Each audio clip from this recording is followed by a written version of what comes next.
Hello everybody, this is Dee and welcome to my channel, Dee Plans and Budgets. I want to thank you for stopping in today. I also want to thank April from April's Fresh Start Budgets for this wonderful big black box you see in the middle of my screen. That is the disclaimer, which is highly needed for this video because I need to make sure everyone understands through the content of this video that I am not a financial planner.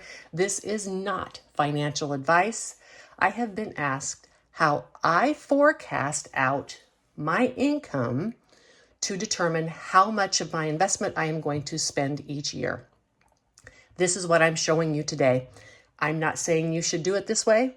I have no idea how much money you have. I don't know if you're spending your principal. I don't know if you're set to never have to do that. I have no idea.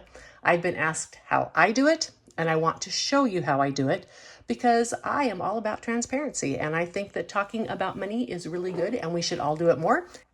Now, I use two things to forecast out and plan my budget. I use a spreadsheet where I have forecasted out 20 years into the future. Not that I think I'm going to magically die in 20 years, but I can adjust as the years go to accommodate for either better health or worse health or anything like that that may come up. More money, less money, etc. And then secondly, I use a spreadsheet where I predict out my annual expenses and I try to take into account inflation and that type of thing.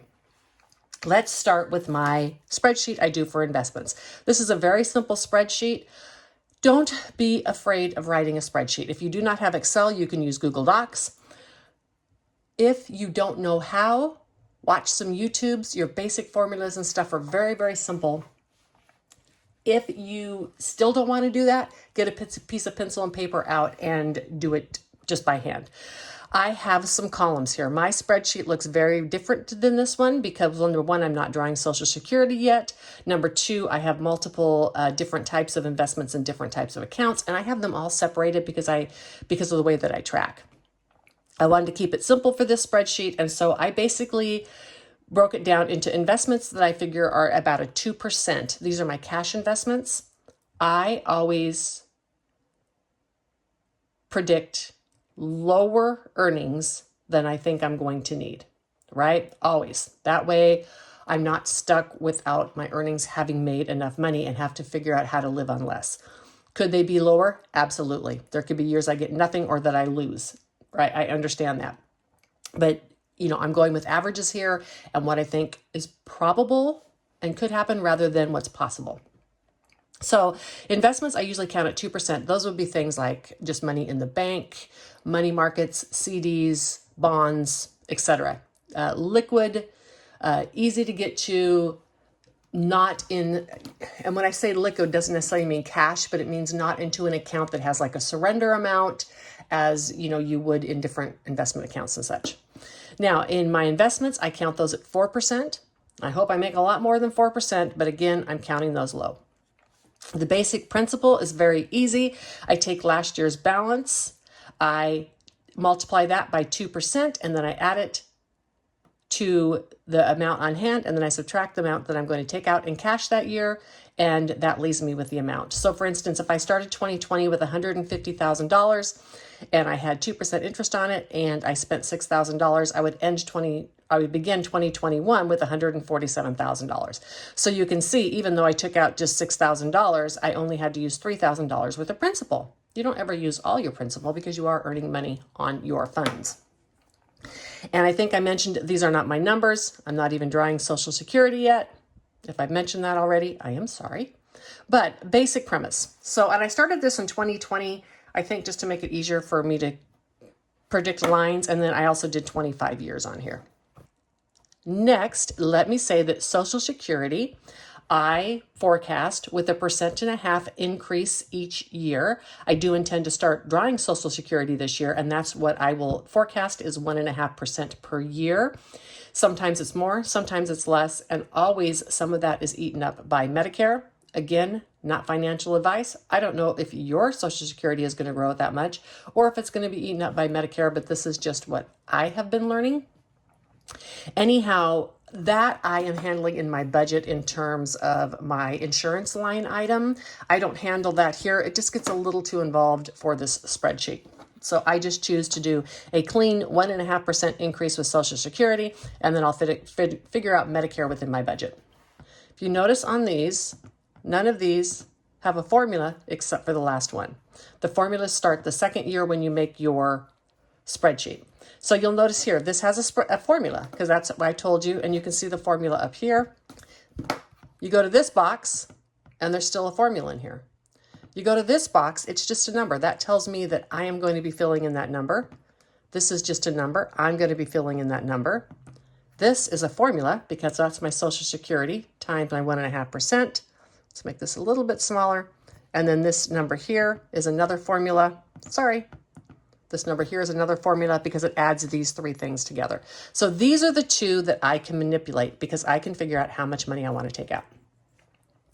So for instance, let's say we're in 2024 now. Let's say at the beginning of 2024, I decided that I wanted $2,000 more income.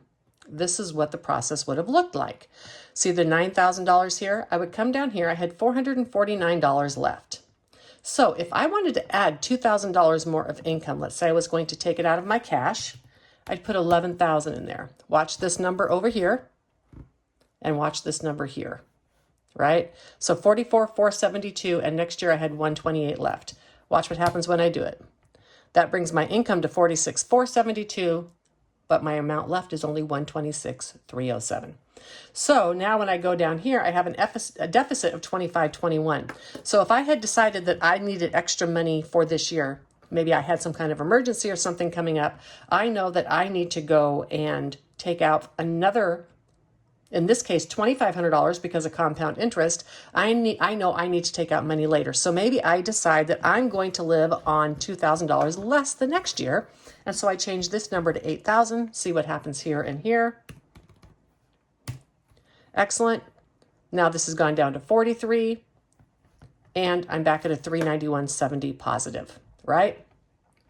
So, and I'm just going to change these back real quick so I can remember. Again, this is not my sheet, but it's the one I based the budget on later when I show you my annual budget. All right, so that's the basic premises of it. And when I did this for the first time, I started with the money I had. I started with my dream income. Boy, what would I like to have? And then I ended with my what's going to end up happening income, right? Now, let me zoom in. Now, another thing, and I've talked about this briefly within my budget, I want to point your direction to here. I am doing what's called a front-loaded budget. You can see that my dollars in my budget are more here than they will be throughout the years. That is opposite of what pretty much every financial advisor is going to tell you, because they're going to tell you you need to account for inflation. And I haven't counted for inflation for the first years. However, I am not only budgeting for longevity, I'm budgeting for the active years of my life. And those active years of my life are going to require more money than the non-active ones. Important, not financial advice. You do you, right? You have to make your budget fit you. For me, it's incredibly important to have money now while I am young to do the things that I want to do. I want to show you what I do at the end of the year. See, here's my numbers here, right over here. 2023. At the end of the year, let's say, because I only predicted 2% income, let's say that number one, I didn't have any medical expenses, so that gave me $5,000 extra. And let's say that I made more interest. And for the ease of easy numbers, I'm going to change this to 145. So at the end of the year, see how this is a formula right now up here? You can see it's a formula. Okay, well, I'm going to change this to 145 and just change it to a number. And then additionally on my spreadsheet, which I cannot do here because I don't want to show the toolbar, is I would change this to red, and that tells me that that is a real number. It's no longer a projection. It is a real number. That's actually what I had left at the end of the year. Now, if you come down here, I have $8,400 left at the end of this 2020 or 2045 period. I had talked about this before. I still talk about it once in a while about taking care of future D. So in my case, what I would do is I would come here and see how these incomes I projected lower. I would come here and I would start with, maybe I want to give future D $1,500 more a month for the last years of her life. I would change this up. See what happens here? I have less money left. I would change this up. Look what happens here. I would have less money left. I would change this up. Look what's in here. You see what I'm doing? I'm just changing my numbers to use up this extra money that I have left at the end. And that would change my outcome, right? So that means that future D now, older future D, has a little bit more money, and that's where I always started, was giving future D more. I can't adjust this last one because it's not connected to the formula. You can see I can adjust it, but it does nothing to the formula, right? So I don't adjust. If I were to do that, I'd have to do the formula by hand. I would end up with a negative number here. So that is super simple. That's how I do it when I have extra income. Sorry, hold on, I gotta change these back. Okay, I think I have it close to what I had projected before. I'm not sure, it's close enough. Okay, anyhow, so remember I told you this magic number here. I had changed it to be a real number at the end of 2023 rather than a formula. So now let's say let's say I had gotten silly and I decided I wanted to go on a dream vacation. Originally this was like 139,818. Was that what it was? Here, I'll just fix the formula. All right. Okay, so now I fixed the formula. I'm back to the 4 something I had left. All right, now let's say in 2023, I had decided I wanted to take a dream vacation. And so I went $10,000 over budget, right? And I don't need to fix that number because these were not, it's not a projected, I actually went over. So at the end of the year, I would change this in red. And let's say I only had $130,000 left because I took a dream vacation. That's a real number now. You can see now I have a $14,000 deficit. Probably don't want to take it out of future long range D's money because I've already caught her a little bit short. So if I were to do something like that, I would probably then take it out of this money here. I'd probably say, well, you know what? D in the near future is going to have to live on a little bit less because I went over budget. And as you can see, the impact is far greater in the beginning of your budget because of compounding, right? And so I would have to lower my amount for many years to get down to a number that I needed. This is why this really helps me stay on budget. If I have a huge expense here, it motivates me because I have to then take money away from future D. I don't like to take money away from future D. I will note, in addition, on my spreadsheet, in addition to these numbers I have in my what I call investment accounts, I have a separate emergency fund. So within the budget, I am budgeting to restock that emergency fund always.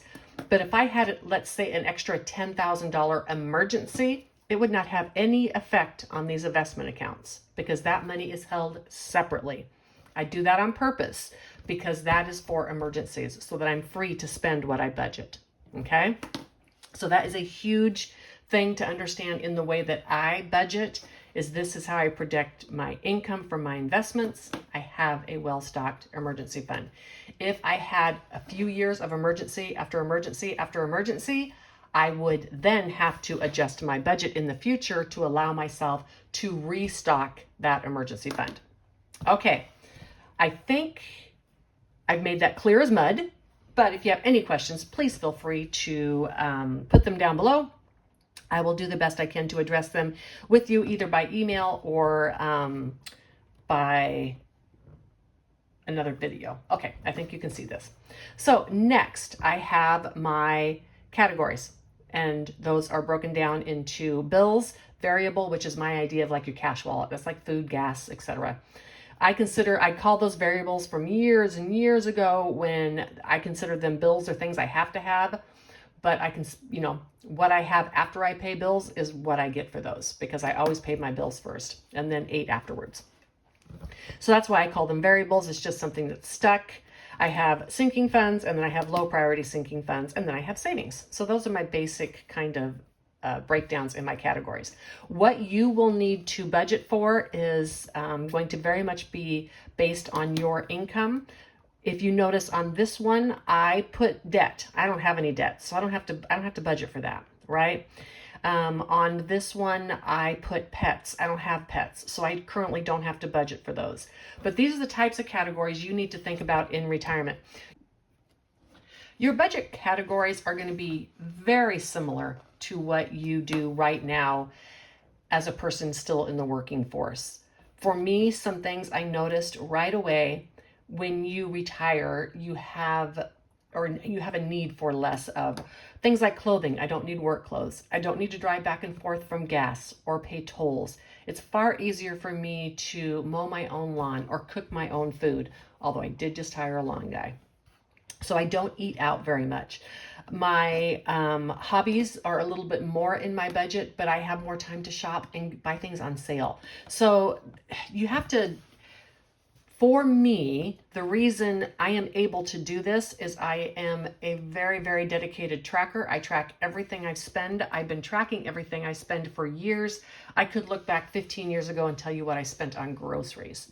Actually, that's a lie. Probably not 15 years anymore, because I got rid of some of my paper items when I moved here to this house, but I know for sure I could do it for 5 years.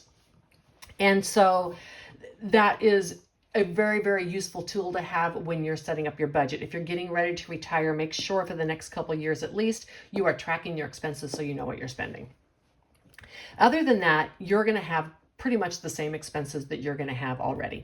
For the purposes of this one, I think I wrote rent. This could be a mortgage, either way. And depending on where you live in the country, this may or may not be enough for you. This is not about how much you need for retirement. It's about how I take this number at the bottom. 3825 was the number that I got from this spreadsheet. So it was this budget for 2025 divided by 12. And that was how much I have per month to live on. Because in the end, that's what has to balance, right? So I accounted for things like rent, electric, water and sewer, garbage, internet, cell phone, insurances, and subs. Insurances is everything. That's medical, car. Maybe you want to carry some insurance plans. Like I currently have one on my furnace. I had to do it or pay a like $2,700 bill. So I bought the insurance instead and it covered it. Anyhow, so the first thing I do is my bills. That's always how I've budgeted. My bills are the first thing that have to get paid. If I don't have enough money to cover my bills and my variable expenses, I got to go back to work, period. I have no choice, right? There are things I could do to be creative to cover my bills, like get a roommate, right? So I'm not saying the only choice is to go back to work, but your bills have to be covered, your four walls, so to speak. On this one, I left some debt in because a lot of people have at least some kind of debt. I called it a credit card. More than likely, it's maybe like a car payment or maybe some kind of personal loan, but I left a debt in there just to show how it would be accounted for in there. This is the variable expenses for me. That's things like food and household. These are consumable items, usually items I buy at a grocery store. Toilet paper, paper towels, shampoo, toothpaste, because I don't use fancy stuff, so it can fit in here. And then my food that I eat. Food includes sodas and coffee and all that kind of stuff. Eating out, I always have a low eat out budget because I just don't need to do it very much. I cook at home. Entertainment, for me, that's going out with my social group. If you bowl in a bowling league, that might be it. Or if you play pickleball and have pickleball court fees, whatever it is that you have for entertainment, because I love to do things like go for walks and stuff in parks with people. My entertainment can actually be pretty low, but yours may need to be higher, and you just have to account for that in your budget. And then possibly your gas, accounting for the fact that you're not going to work anymore. These are some possible sinking funds a person may have. Car tabs, medical bills. Now, depending on what insurance you're on, whether you're on Medicare with a subsidy, whatever, this can vary a lot. I'm not even going to pretend to start talking about that, but put something away for medical bills if you are expecting to have them. In my sinking funds, I am always stocking my emergency fund. I never stop, even if my emergency fund is completely well funded. And here's why. The moment I stop saving for emergencies, I save more than $100 a month. Other people save less, whatever it is. The moment I stop saving for it, I'm going to spend that somewhere else. And then if I have an emergency that wipes out my emergency fund and I have to start saving again, where do I get the money from?